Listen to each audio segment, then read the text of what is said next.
Welcome to Gen Z Hoops, the Gen Z basketball, coaching, and sports business show. What's going on, guys? Welcome back to another episode of the Gen Z Hoops podcast. Today, I'm joined by an aspiring journalist and member of the Wisconsin dance team, Sloane Rosen. Sloane, welcome to the show. I appreciate you coming on. Hi. How's Thank you everything so going? much for having me. I'm excited to be here. Of course. Thank you so much for coming on. So, I'd like to kickstart our little conversation here. Can you talk a little bit about your connection to sports in general, please? Yeah. So, I grew up, I have two brothers, and my life also coming from Boston. They always are talking about sports, playing sports. They grew up playing football, basketball, lacrosse.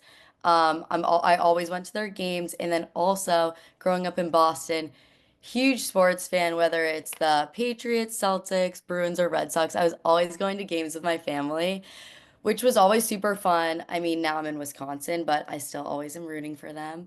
And now I'm actually on the sidelines of every football and basketball game here, cheering on the Badgers, which is literally a front row seat. So I've always been connected to sports in some sort of way, dancing my whole life. And yeah, So, I guess there's no like sweet spot for New York sports teams there. not really. I was born in Connecticut, actually, but yeah, That's no. close. That's closer. That's closer to New York than Boston, though. Come on. Always a Boston fan. That's a shame. That's a shame. If I apologize to any Celtics people out there who might be watching this though. But was there ever like a predominant idol or inspiration that you had growing up? Yeah. So I always loved Allie Raisman. She's a gymnast, Olympic gymnast. I went to her gym actually, and I always did gymnastics when I was younger. I just looked up to her. She was such a hard worker, an amazing gymnast. I didn't always know I wanted to be a sports reporter, but I remember always watching Erin Andrews and Tracy Wolfson and being like, oh my God, like they're so cool. Like I want to be them, like what they do. They're just so amazing. And now more so, I would say like I'm so inspired by them and I follow everything they do. So definitely them too for sports reporting. Oh, it's amazing. For me, I would have to say it would be like LeBron James or something like that. Of course, I'm athletic, but Classic. not that athletic to be doing all those crazy things. Classic. So let's talk a little bit more about that passion of dance. So let's start off with that. Yeah. When did you start pursuing dance? Where did I start? Talk me through it. Yeah, so my mom put me in dance. Like, I'm pretty sure the day I could walk, probably. I've been dancing my whole life. I tried other sports. All of my school friends growing up played lacrosse or soccer, and I never stuck with it. Wasn't really my thing. I always loved dance. So I started competing, I think about middle school. And since then, I went to studio dance, competed, and now I get to continue that passion here in college, dancing for the Wisconsin dance team. Was there like some sort of travel, like dance team that you were on, like to go to different competitions and stuff like that? Kind of like how there's AAU basketball. Yeah, so not really. Basically, my high school didn't have a high school dance team, so I never did the sideline dancing that I do here, which is called like pom or game day dance that other girls maybe got to do. Like some girls in Minnesota or say even from Wisconsin did their high school dance team, so they cheered at their high school football games, but we didn't have that. So I did studio, which was basically, a few towns over from me, girls from towns nearby, local studio, and we would go and then we would travel to different competitions in the spring, whether that was in Massachusetts or even some in Rhode Island, and Connecticut. Would you say your greatest accomplishment was during like your high school career? It's a good question. I would probably say becoming an elite dancer. So basically that's it. There's one competition my studio would go to called Elite Performance Challenge. And if you placed in top three, you got to be an assistant dancer on stage to Broadway choreographers and So You Think You Can Dance, dancers and professionals on stage at their dance convention that they have called Excel in Motion.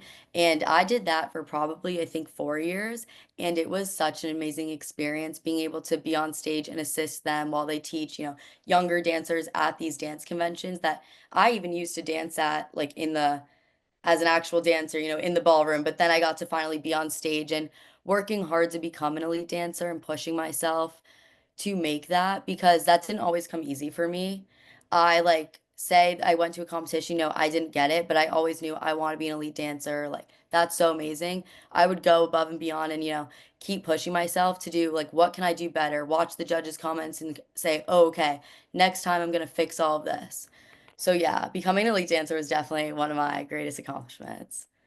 Yeah, I can also testify to that, like being an athlete as well. Like last year, I redshirted on the team, and I would always think about kind of like all those like shortcomings, or like I don't really like to say failures, because I really don't think like you can fail at anything in a way. That's kind of like my mindset. You have like shortcomings that you can always come back and like see at the end. But I always think about those shortcomings, and like every time I'm like shooting in the gym, it kind of motivates me to like hit the next shot. So like to be an elite basketball player in my case, that's like what I would use as well. Oh, So for sure. so you also overcame a really severe ACL injury. Can you talk a little bit about that process? Like, how did you get hurt? Let's start off with that. Like, how did you feel in that moment? Yeah. I feel like I could talk about my ACL for so long. This was a huge part of my life and it was so recent. So, my freshman year, finished the whole dance season. It was April. We were getting ready for tryouts because you have to try out every year to make the team.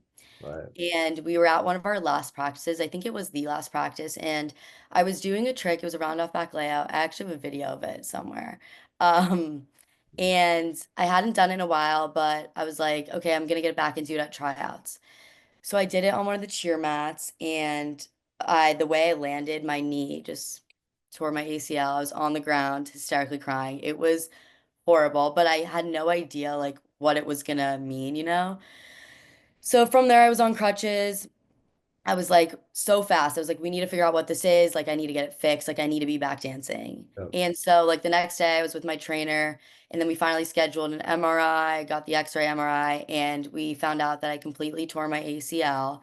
I also have never been injured before, so this was a complete just shock to me overall. Like, I've sat out maybe a few, like, okay, my back, like, my L4 and L5 moved, but I've never been out for a long period of time. So this was absolutely crazy. I think I maybe cried every single day for like weeks.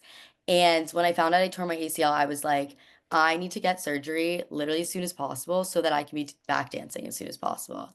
So I ended up getting surgery in April, just a few weeks later. It was April 19th. And they completely heal or gave me a new ACL, took a quad graft for me because of being a dancer, you go on your knee a lot. They Yep. added two screws. And then the next day, PT started, and I came in, and I remember like there was the stem machine, and they put it on my leg to help get my muscles activated. And I couldn't even lift my leg on its own. It was crazy. I was like I just couldn't even wrap my head around it. Like, what do you mean? And it was just an overall really a true learning experience. I ended up staying in Madison that summer. I was supposed to work at a summer camp in Maine, and I decided I'm gonna work every single day doing PT with my trainer and the amazing staff they have here at Wisconsin, which was absolutely incredible. All of the technology they use and program for ACLs. And I also met so many people along the way that have torn their ACL that I got to connect to. And it's almost like this little community, whether it's football players or basketball players. I'm really good friends. One of my friends on the women's team, Hallie, also tore her ACL a few months before me. So we ended up doing PT together sometimes, which was good. I got to relate to her and always talk to her about it. And we still talk about it till this day. But yeah, that summer ended up doing rehab every single day, 5 days a week. I would go in. I finally was able to walk again, stepping over hurdles. Like there was a few weeks when I couldn't even bend my leg to get over one of those little hurdles. It was crazy. Once I was able to walk, we started, working up to running in the pool in the water, um, and then with an Alter G machine. And then I would get tested every few months to see how my legs were doing, are they like, is how close is the strength and the power from my right leg, which is the leg I tore, to my left leg. And then finally, the doctors told me this part's pretty crazy. The doctors told me I was not going to be able to dance in any of the football games that year. And I was like, that like can't happen. Like I don't want to miss out on the football season. And so I worked so hard every single day. I didn't skip one day of PT. No matter what I showed up and whether it was recovery and just sitting there and icing or doing something else for my leg, I always showed up. And then I actually got back to dancing, which sideline dancing is different than normal dancing, after the first game that year. So I only missed one football game, and they told me I wouldn't be back till later on. So that was also a huge accomplishment for me and so amazing. But yeah, I also, there's so much with this I could talk about. I also had two surgeries. So my first one, they fixed my ACL. And then, for dance, you really have to have that flexibility. So straightening my leg fully and also bending. And every single day we would push my flexibility with my leg. My trainer would literally press on my leg and it never was going back to fully normal. And I was like, is this just how my leg's gonna be now? And we really didn't know this until probably 7 months later. I found out that there was a scar tissue about the size of a marble in my knee that was preventing me from being able to fully straighten and bend it. So I got another surgery in January about a year ago. And that completely made it was game changing. I was finally able to straighten and bend my leg and I felt more back to normal. So that was amazing. Man, that's a lot. That's I insane. know. I could like keep talking about it too, like being out watching practice. Like it was a like crazy experience that completely changed the way like how I even looked at dance now. Yes, of course. So for me, like to connect to that, I actually had like a really bad rib injury my senior year. So I missed like a lot of games, and like senior year, that's like the height of your recruiting as well. So like you're missing a lot of opportunities, like play in front of coaches and all that stuff too. And then we were supposed to go play in Greece like that spring as well. So I didn't even let the thing heal. I just kept playing on it, playing on it, playing on it. And I'm not playing on like playing up to like where I should be playing because I'm injured, of course, but yeah, Yeah. like that whole summer I just like worked out, like my whole like mindset was like making it onto a college roster. That was like all I ever thought about every single day. So yeah, like that obsession to get back on the floor and like basically get follow your passion, like I can totally connect to that as well. Yeah, I mean, I was gonna say you can probably totally relate to this, but being, sitting out of every single dance practice and even that one game, I was able to help say like coach almost on the side, like, help my teammates out because Yeah. I wanted to be there for my team and I was like, I need to be back for my team too. But just sitting out gave me a whole new perspective of how grateful I am to be able to dance now and to never take that for granted. Like I used to have times and I don't want to say I'm glad this happened to me. But in some ways my mindset has completely changed. You'll have days when you're like, "Oh man, I don't want to go to Yeah. practice." And everyone has those days. Every single athlete. But now I look at it and I'm like, I'm so grateful to be back dancing and doing what I love. And, tearing my ACL completely opened my mind and changed the way I look at it to never take that for granted again. Around our team we have like we think of the word like pride a lot, so it's kind of like when those letters like across your chest you like wear them with pride kind of. So it's like every time I like step on the floor now, or like every time I'm in like a practice in my practice jersey, like I just feel so grateful that like to have this opportunity, honestly, to be a college athlete, to play the game that I love, and for basically like 3 or 4 more years if I want it. Like it's just something I'll never take for granted again. But during that time, where else did you get motivation from? Like many people get it from reading, Instagram, like you name it. Like where was your motivation also coming from? I feel like a lot of my motivation came from the fact of I need to be back dancing and I didn't want to miss being with miss out on more being with my team. I already felt like I was missing out on so much. You were talking about redshirting. My coach asked me when I tore my ACL, "Do you want to take a fifth year?" And I was like, I thought about it for a bit and I was like, okay, like maybe, because they told me I might not be back till January, and I would miss out on the whole football season and nationals. And I was like, honestly, like instead of, waiting, I want to work hard and be back for my team now. Like the times now. I also found so much motivation on the fact of just different quotes I would always read, whether it was like on Instagram or my friends would tell me, but also my trainer. And even my mom, she came in a few times, even when I got my surgery. They always pushed me too. They were always there for me and supporting me, and they reminded me, how much I love dance. And every single day I reminded myself, okay, this is why I'm doing this and this is why I want to be back. And also my friends too. They were so supportive, my teammates. Like I'm so grateful for them because I would not be here without them. Oh yeah, 100%. Like I feel like the people around you during tough times like that, like you can't really do it alone. You got to lean on like whoever it is. Like people come into your life for like a certain point also, like for a reason. I believe everything happens for a reason. People come into your life for a reason. And I leaned on like a lot of people throughout like almost a lot of hardships like during my red shirt year, during that rib injury, like a lot of it I leaned on a lot of people. I also became like kind of like a nerd in a way. Like I started reading a lot of books, like motivational books like the Power of Now is like one that I was reading. I liked it a lot. Journaling was like a big thing for me. Yeah. Yeah, that helped me a lot. And then like, of course, you find like these like tacky Instagram reels here and there to like push you and that you save. But yeah, Yeah. what No, was? Do you have any of those? Like, what was your favorite one that you had, if you can recall? I'm trying to think. I feel like just that reminder. I remember once seeing a video being like, I think it might have been on TikTok, and it was like, you might be saying you don't want to go to practice, but like you literally like imagine if you weren't doing this, like this, you never know when your last time, say, dancing on the sidelines is, and it comes so much sooner than you think. So just never taking that for granted, for sure. Man, you looked at it a lot more mature than I did. I had like John Cena in the ring of WWE talking about like failure and stuff, and then it flashed to like Rocky and Apollo Creed like boxing in the ring. So let's talk about your recruiting process. What other schools were you looking at, and like why did you end up choosing Wisco? Yeah, so college dance teams actually don't recruit. Oh Some wow. are starting to now. Um, but basically it was more a audition or tryout process. So you have to actually be into the school before you can be on a dance team.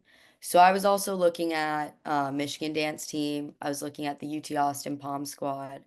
But basically, instead of recruiting, kind of, you would go to dance clinics. So, Oh, like, we host clinics, and that's when coaches start to look at you. So, I think I visited Michigan maybe 5 times. That's actually how I met Chloe. oh, Um, and you know Chloe. yep. So, Chloe's my best friend now. We met on Shout my out Chloe. birthday. Yeah, on my birthday, senior year of high school. And we met at a Michigan clinic. And then we both didn't get into the school. So, I was waitlisted there, and I was still kind of stuck on that.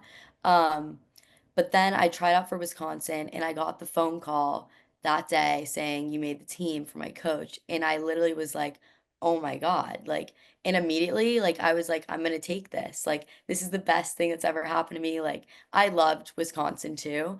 Um, but then my mom was like, wait, are you still gonna wait on Michigan? Like, that's been your dream for so long. And I was like, because I was still waitlisted, I had to wait on that.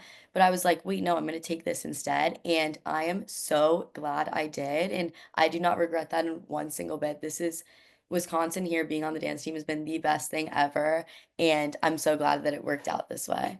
So let's talk about. I promised I'd give her a shout out. I know you're ready to like beat me to it there, but what's my old friend Chloe from middle school, Chloe Schwartz. Yes. Main reasons this interview is happening right now. So, what's it like to be her roommate, be in the locker room with her, and be on the squad with her? Yeah, like I said, meeting Chloe before even coming on this team, she's literally my best friend in the whole world, like in and out of dance. I love her so much. She has been here for me through my lowest of times, even with my ACL. Like she came over that night. I know it helped me crutch up literally to my room freshman year, and since then was always by my side no matter what. I love living with her. We just get each other. We're always there. And yeah, being in every single game, we actually basically stand next to each other, which is crazy. We have everyone we have 2 lines and everyone has another number, sorry, 1, 2, or 3, your ripple line. And then it's also like you're either an even or an odd and you switch who's in front. And I'm an even, she's an odd, but we're both ones. So we're not in the same line, but we are next to each other like front to back.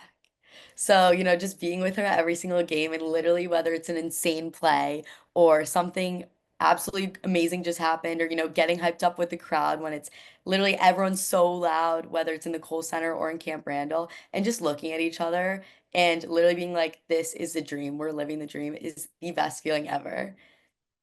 Yeah, of course. You always need one of those ride or dies. Like I actually like one of my friends who he's in one of the frats here. Like honestly, the best frat on campus here. I had to say, I promise he didn't pay me to say that, but yeah, like during my red shirt, he used to like come rebound for me like right after my class, like stay like an hour and a half, and then he'd go like, you know what the frats do, like go pledge and like do all that all night. And then I'd see him the next day, he'd be exhausted. Same thing. Again, lift with me, shoot with me. So you always need a ride or die like that. And I know Chloe didn't pay you to say that either. Like she definitely is one of those people for knowing her for such a long time. But Yeah. No. well, let's talk about you being a college athlete. What was the transition like to from high school to college for you?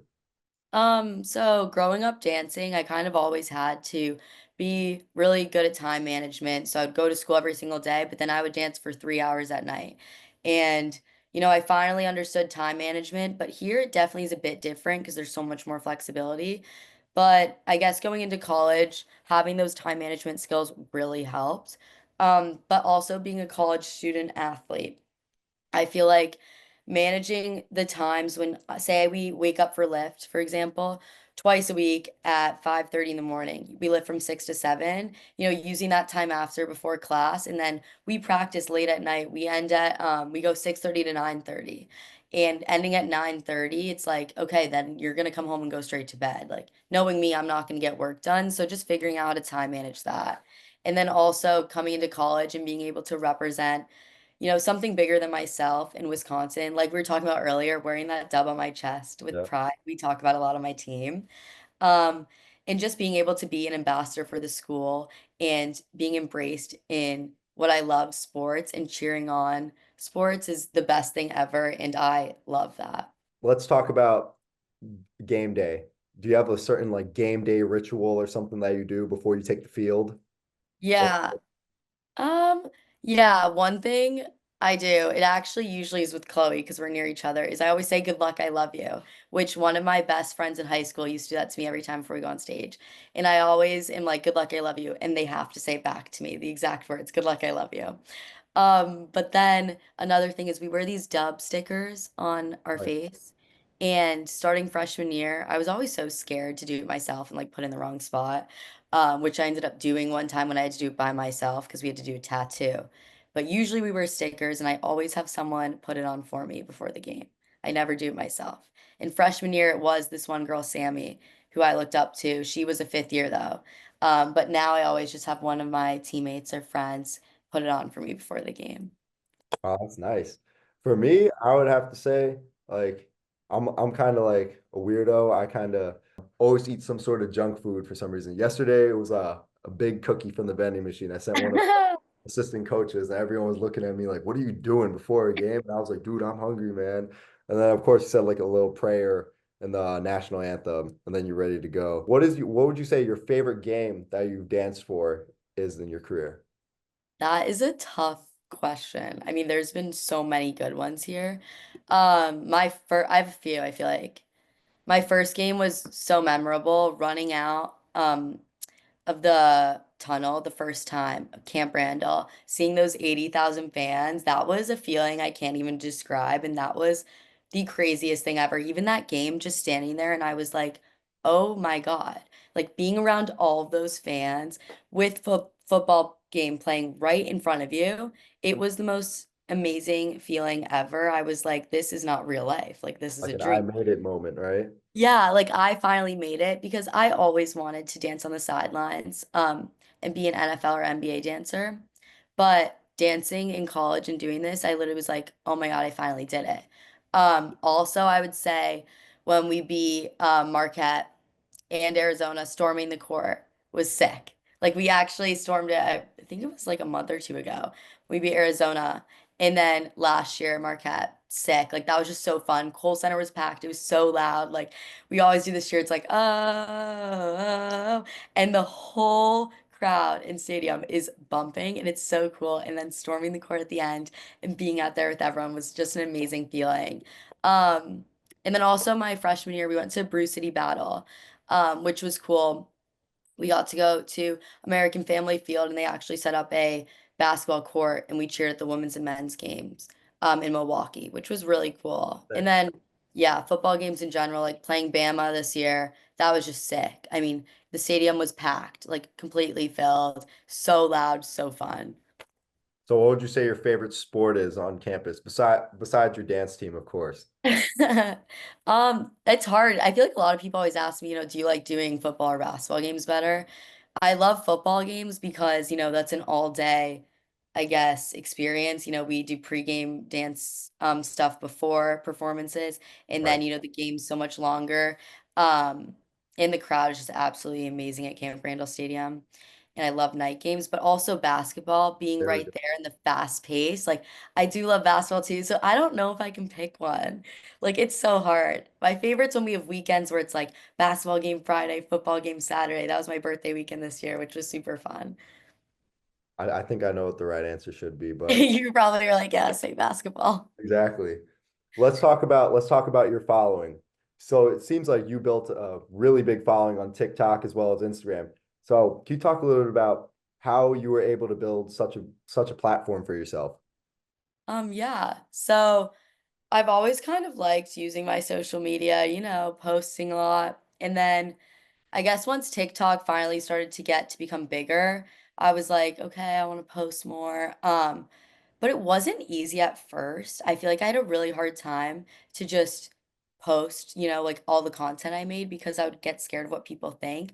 But I started really to be like, okay, I'm gonna do this for myself. Like, I love to make content. Why not share it? Also half the time I'm like, this is gonna help someone else, sharing my makeup routine, say, or my favorite product.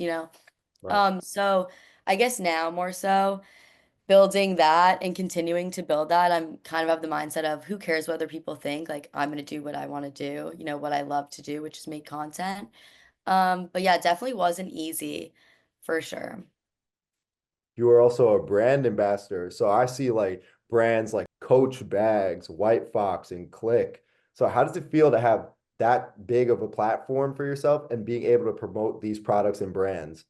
Yeah. I guess it kind of started like my actually right after I tore my ACL my freshman year summer, I got asked through a platform called Her Campus to do a commercial for Under Armour, sharing my story of why I moved for their campaign. So I actually flew down to Atlanta and shared my story of how I tore my ACL and why I love to move, why I love to dance, and that importance to me. And we filmed a commercial there, which was super cool. And I guess that's kind of when I really started to pick up with the brand deals. I also did another commercial that summer with Zimbrick Honda here in Madison, a local car dealership, with Bucky, our mascot. And it was super funny, a classic car commercial, just me and Bucky. Um, but I guess from there, I just started reaching out to brands. And then next thing I know, like they're starting to reach out to me. And which is super cool, figuring out, okay, like I love this product, or, a brand might reach out to me, but I'm like, like I need to stay true to myself and my brand. So I'm not going to promote something that, I'm like, I don't know, it Yeah. doesn't really fit me. I love working with Clinique, their makeup brand. I also got to work with Coach for their homecoming campaign this past year, which was super cool. And I love making content, which is fun. I'm currently working with White Fox. I just did my Clinique collab and Batiste and using products that I love and getting to share that I find super awesome. And I end up like always telling my friends anyways, like, oh, they're always like, oh, what's on your lips right now? Or, I used to work with Aquaphor and all my friends still to this day are like, oh my God, Sloane, like Aquaphor, like I love it. Or they'll be like, oh, what do you use in your hair? Like I want to try that. And sometimes I even get samples to share with them too, which is fun. Man, that's a trendsetter right there, if I say so myself. So we talked previously about your passion of journalism. Currently, you're studying journalism and also sports communications at Wisconsin. So when did you realize that you wanted to pursue this career path? Yeah, so I actually applied to kinesiology for Wisconsin, and I was supposed to major in kinesiology, and then the first day of school, I was like, wait, like this is so not me. Like I don't want to do that, which was crazy because I really was set on wanting to be an athletic trainer. And then I was like, this is super not me. So then um I was a communicate or I am a communications major still. I kind of just love even social media, PR, everything with that in between. And then I finally applied to the journalism school last year, got in, and now I'm doing the reporting track with that. And also communications, then sports communication certificate, which is super cool. But yeah, I feel like my mom really told me, she was like, "You love being in front of the camera, like you love sports. Like, what if you did sports reporting?" And I was like, I never thought about it. I was like, oh, like that's so me. I love speaking to other people. I love, interviewing, staying involved with sports. And I was like, that's such a good idea. Yeah. And then I finally got to shadow sports news reporters here in Madison last summer. So I shadowed Carly Murata and Zach Hanley, which was super cool, getting to see, how they go about their day by day experiences as sports news reporters and getting to film stand ups myself and practicing saying the sports news. And then, yeah, and then now sideline reporting with Big Ten Plus here, which is super cool and amazing. You beat me to it. Come on, come on, come on. That was the point right there. Come on. So, like you said, recently you were able to get like sort of a hands-on experience and be a sideline reporter for the Big Ten Network. What was this opportunity like? How did it come about? And honestly, how did it feel to just be out there with the mic? Yeah, so being at a Big Ten school, Big Ten Plus is basically like a student-run broadcast. And, I always saw, okay, you know, this year they added the sideline reporter. And I always saw them and I was like, oh man, I really want to do that. But the issue is that I'm also dancing at every single game. Right. So I'm like, wait, like it's hard because I can't get that experience I need and that what I want to do because I'm also doing what I love in dancing. So this year, since we have 24 girls on the team, not everyone has to be in every single game. So we get a few games off. So with the games that are broadcast on Big Ten Plus, I reached out to the live production coordinator and I was like, hey, I really want to do sideline reporting. Like, is there any way I can start doing this with you guys? I might only have 2 games off this semester, but like I really want to do that. How can I do this? And so I met with him. We figured it out, and now I have 2 upcoming games. I just did my first game a few weeks ago, and that experience, like you just asked, I definitely was really nervous. It took me a few hits to finally be like, okay, like calm down and comfortable in front of the camera. Um, but once I got the hang of it, I already feel better about it, and I'm excited to just do it again because I think I just needed to get rolling, being so nervous. But one thing about that is I was sitting, courtside, and I Right. had my team right behind me, which was like a crazy feeling, having them right by me still in their support and them being like, you got it, like you can do it, like you're gonna do great, was just so amazing and really helped me. And I'm so lucky that even when I'm on the sideline reporting, I still am next to my best friends and teammates. And they're always there for me too, which is super cool. Another big word we use here over at Hobart, like unity is another big word right there. Even Yeah. even like a kind word or something like that, or like a high five or something, like energy is kind of like past, we always say. So it Yeah. kind of like brings up the spirits of you. Like, let's say I'm at the free throw line, guys like you got it, you got it. Like my confidence builds so I'm able to hit that shot. But For going back to your opportunity there as a sideline reporter, what was your preparation like for the game? Yeah, so basically the week of, I got to meet with the um play-by-play and color analysts. So they were also students here, or are also students here. And we had a coach's call with, actually it was U Albany, um, their head coach, and then we got to interview the head coach of the women's basketball team here in person that week. And basically I did my research, watched some past games, figured out questions and some stats I wanted to ask, what I might want to talk about in my reports. It was also actually education day in the Cole Center that day. So there was like, I think it was like 3,000-ish kids or something around that line. Or no, not 3,000, sorry. Maybe it was 300 kids at the Cole Center that day, which was it was so loud and like that also made it a bit scary, talking with all these kids screaming in the back, but it made it also even more fun. So I did those coaches calls, asked them questions, got their answers, and that kind of helped me figure out, okay, what I want to talk about in my sideline hits. So going in that morning before the game and talking to the whole production crew, they're like, what are your sideline hits going to be about? What do you want to talk about? And so I told them, I have these ideas. Like, I think I'm going to do these. Are you fine with that? Do you want me to switch it? Once we figured it out, kind of wrote some bullet points, figured out what I kind of want to talk about. But I also got to see, what's going on in the game. Like, is this player playing well? Should I talk about them? Or, should I talk about them? It changes, obviously, live. And then throughout the game, I did about 4 sideline reports, I think. And then afterwards, Wisconsin won. So I got to interview one of their players, which was really cool too.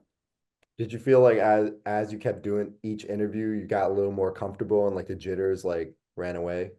Yeah, so I forgot to mention I worked as a sideline assistant reporter, which was kind of like shadowing that sideline reporter um a few weeks before I did my first sideline report. So that's when I kind of, got to sit in on coaches' calls and be like, "Oh, this is what it's like." But yeah, the more interviews I do, I feel more comfortable. I actually got to talk with the head coach here at Wisconsin for a second before we interviewed her because the men's coach was still doing his.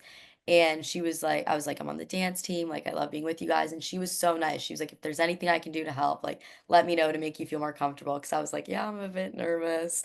But she was so nice. That helped too. I might have to tune into some Wisconsin games now. Maybe I see you on the sideline. So Yeah. currently, you and your team are preparing for nationals. What can you talk a little bit about what that prep is kind of like? Yeah, so I mean, like they say on social media, this is our Super Bowl. Basically, we compete once a year at UDA Nationals at ESPN in Orlando, and like every single basically college dance team goes. Our prep right now, our preseason, you might say, is called 2-a-day practices. So every day we have about 7 hours fully with like an hour-ish break. And we work on 2 dances, jazz and pom, that will then perform at nationals in I think it's January 17th. Literally in 2 weeks, in 13 days now, I want to say. Yeah, so it's crazy. I'm super excited. The prep is definitely hard. I mean, we've been prepping all year. We learn these dances in the summer and, we'll be practicing them and starting to clean them throughout the entire season. But, you also have football and basketball games to do.